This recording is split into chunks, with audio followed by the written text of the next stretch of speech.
ಹಾರ್ಮುಜ್ ವಿಚಾರವಾಗಿ big twist ಕೊಟ್ಟ Iran ಈಗಾಗಲೇ ಜಗತ್ತಿಗೆ ಇನ್ಮೇಲೆ ಇದೆ ನೋಡಿ ಅಸಲಿ ಸವಾಲ್ ಅಂತ ಹೇಳಿ ಹೇಳ್ತಾ ಇದ್ದಾರೆ. ಬುಲೆಟ್ ಸಿಡಿಯಿತು ಬೆಚ್ಚಿ ಬೀಳಿಸುವ ಪ್ಲಾನ್ ಅನ್ನ ಮಾಡಿದ್ದಾರೆ. ಇಸ್ರೇಲ್ ಸೇರಿ ಶತ್ರುಗಳ ಮೇಲೆ ಅಟ್ಯಾಕ್ ಮಾಡೋದಕ್ಕೆ ಈಗ ಸಿದ್ಧವಾಗಿದೆ. ಮುಖ್ಯವಾಗಿ ಈ ಒಂದು ಇಸ್ರೇಲ್ ಸೇರಿ ಶತ್ರುಗಳ ಮೇಲೆ ಇರಾನ್ ಪ್ರತೀಕಾರದ ದಾಳಿಯನ್ನು ತೀರಿಸಿಕೊಳ್ಳೋದಕ್ಕೆ ಸಿದ್ಧವಾಗಿದೆ. ಹಾರ್ಮುಜ್ ಮೇಲಿನ ಹಿಡಿತಕ್ಕೆ ಹೊಸ ಕಾನೂನನ್ನು ತಂದಿದ್ದಾರೆ. ಇನ್ಮೇಲೆ ಇಸ್ರೇಲ್ನ ನೌಕೆಗಳ ಸಂಪೂರ್ಣ ನಿಷೇಧವನ್ನು ಮಾಡಲಾಗ್ತಾ ಇದೆ.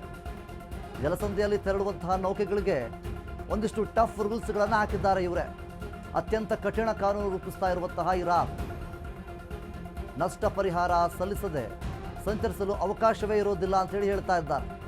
ಇರಾನ್ ಕರೆನ್ಸಿಗೆ ಅಷ್ಟೇ ಶುಲ್ಕವನ್ನು ಪಾವತಿಗೆ ಅವಕಾಶ ಇದೆ. ಹಾರ್ಮುಜ್ನಲ್ಲಿ ನೌಕೆಗಳಿಗೆ ಭದ್ರತೆ ಉಚಿತವಲ್ಲ ಅಂತೇಳಿ ಹೇಳ್ತಾ ಇದ್ದಾರೆ. ಉಚಿತವಾಗಿ ಭದ್ರತೆಯನ್ನು ಬಯಸುವಂತೆ ಯಾವ ದೇಶಕ್ಕೂ ಕೂಡ ಅವಕಾಶ ಇಲ್ಲ. ಇರಾನ್ ಮೇಲಿನ ನಿರ್ಬಂಧ ತೆರವು ಮಾಡಿದರಷ್ಟೇ ಜಾಗತಿಕ ತೈಲ ದರಗಳು ನಿಯಂತ್ರಣಕ್ಕೆ ಬರ್ತವೆ ಅಂತೇಳಿ ಇರಾನ್ ಹೇಳ್ತಾ ಇದೆ. ಈಗ ಜಗತ್ತಿನ ಮುಂದೆ ಇರೋದು ಎರಡೇ ಆಯ್ಕೆ. ಏನು ಆ ಎರಡು ಆಯ್ಕೆ? ಉದಾರೀಕರಣ ನೀತಿಯ ತೈಲ ಮಾರ್ಕೆಟ್ ಇರಬೇಕು ಒಂದು, ಇಲ್ಲವೇ ಭಾರೀ ದಂಡ ಪಾವತಿಸಲು ಸಿದ್ಧರಾಗಿರಬೇಕು. ಇರಾನ್ ವಿರೋಧಿ ದೇಶಗಳಿಗೆ ಅತಿ ದೊಡ್ಡವಾದಂತಹ ಶಾಕ್ ಎದುರಾಗಿದೆ. ಹಾರ್ಮುಜ್ ವಿಚಾರವಾಗಿ ಬಿಗ್ ಟ್ವಿಸ್ಟ್ ಕೊಟ್ಟಿರುವಂತಹ ಇರಾನ್ ಜಗತ್ತಿಗೆ ಇದ ಮೇಲೆ ಇದೆ ಅಸಲಿ ಸವಾಲ್ ಅಂತ ಹೇಳ್ತಾ ಇದ್ದಾರೆ. ಇಷ್ಟು ದಿನಗಳ ಕಾಲ ಏನು ಯುದ್ಧ ಆಗಿತ್ತು, 40ರಿಂದ 45 ದಿನಗಳ ಕಾಲ ಯುದ್ಧ ನಡೆದಿದೆ.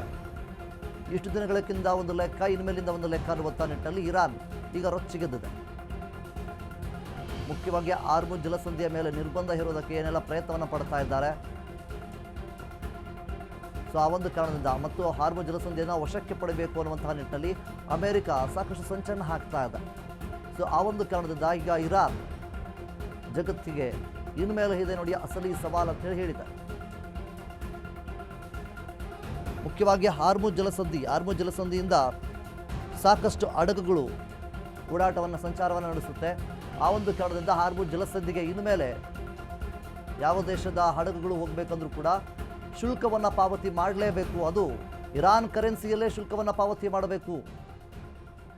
ಬೇರೆ ದೇಶದ ಕರೆನ್ಸಿಯಲ್ಲಿ ಶುಲ್ಕವನ್ನು ಪಾವತಿ ಮಾಡೋದಕ್ಕೆ ಅವಕಾಶ ಇರೋದಿಲ್ಲ ಅಂತ ಹೇಳಿ ಹೇಳಿದ್ದಾರೆ. ಸೊ ಇದರಿಂದ ಇಸ್ರೇಲ್ಗಾಗಿರ್ಬೋದು ಅಮೆರಿಕಕ್ಕಾಗಿರ್ಬೋದು ಒಂದು ತಕ್ಕಮಟ್ಟದ ರೀತಿಯಲ್ಲಿ ಹೊಡೆತ ಬೀಳುವಂತಹ ಎಲ್ಲ ಸಾಧ್ಯತೆಗಳು ಕೂಡ ಇರುತ್ತೆ. ಯಾಕೆಂದರೆ ಅತ್ಯಂತ ಕಠಿಣ ಕಾನೂನನ್ನು ರೂಪಿಸಿದೆ ಈಗ ಇರಾನ್. ನಷ್ಟ ಪರಿಹಾರ ಸಲ್ಲಿಸದೆ ಸಂಚರಿಸಲು ಅವಕಾಶವೇ ಇರೋದಿಲ್ಲ. ಈಗಾಗಲೇ ಇರಾನ್ನಲ್ಲಿ ಸಾಕಷ್ಟು ನಷ್ಟವನ್ನು ಇರಾನ್ ಅವರು ಅನುಭವಿಸಿದ್ದಾರೆ. ಸೊ ಹೀಗಿರಬೇಕಾದ್ರೆ ಹಾರ್ಮುಜ್ ಜಲಸಂಧಿಯನ್ನು ಇನ್ಮೇಲೆ ಉಚಿತವಾಗಿ ಬಿಡುವುದಕ್ಕೆ ಸಾಧ್ಯವಿಲ್ಲ, ಶುಲ್ಕವನ್ನು ಪಾವತಿ ಮಾಡಲೇಬೇಕು ಅಂತೇಳಿ ಒಂದಿಷ್ಟು ಟಫ್ ರೂಲ್ಸ್ಗಳನ್ನು ಇರಾನ್ ಹಾಕಿದೆ. ಈಗ ಜಗತ್ತಿನ ಮುಂದೆ ಇರೋದು ಎರಡೇ ಎರಡು ಆಯ್ಕೆ.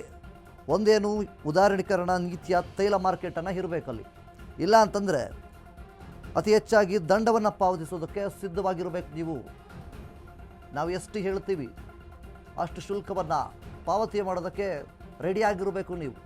ನಾವು ಕೇಳಿದಷ್ಟು ದುಡ್ಡನ್ನು ಕೊಟ್ಟು ಹೋಗಬೇಕು ಅನ್ನುವಂತಹ ನಿಟ್ಟಲ್ಲಿ ಇರಾನ್ ಹೇಳ್ತಾ ಇದೆ. ಇರಾನ್ ವಿರೋಧಿ ದೇಶಗಳಿಗಂತೂ ಇದು ಅತಿ ದೊಡ್ಡವಾದಂತಹ ಶಾಕ್ ಅಂತ ಹೇಳಿದ್ರು ಕೂಡ ತಪ್ಪಾಗೋದಿಲ್ಲ. ಈಗಾಗಲೇ ಸಾಕಷ್ಟು ದಿನಗಳಿಂದ ಈ ಒಂದು ವಾರ್ ನಡೀತಾನೇ ಇದೆ. ಹಾರ್ಮುಜ್ ಜಲಸಂಧಿಯಿಂದ ಏನೆಲ್ಲ ಎಫೆಕ್ಟ್ ಆಯಿತು ಎಲ್ಲರಿಗೂ ಕೂಡ ಗೊತ್ತಿರುವಂಥದ್ದೇ. ಸೊ ಹೀಗಿರಬೇಕಾದ್ರೆ ಅಮೇರಿಕ ಇರಾನ್ ಒಂದು ಮಾತುಕತೆ ಮಾಡಬೇಕು ಅಂಥೇಳಿ ನಿರ್ಧಾರವನ್ನು ಮಾಡಿ ಸಂಧಾನ ಮಾತುಕತೆ ಮಾಡಿದ್ರೂ ಕೂಡ ಆ ಒಂದು ಸಂಧಾನ ಮಾತುಕತೆ ವಿಫಲವಾಗುತ್ತೆ.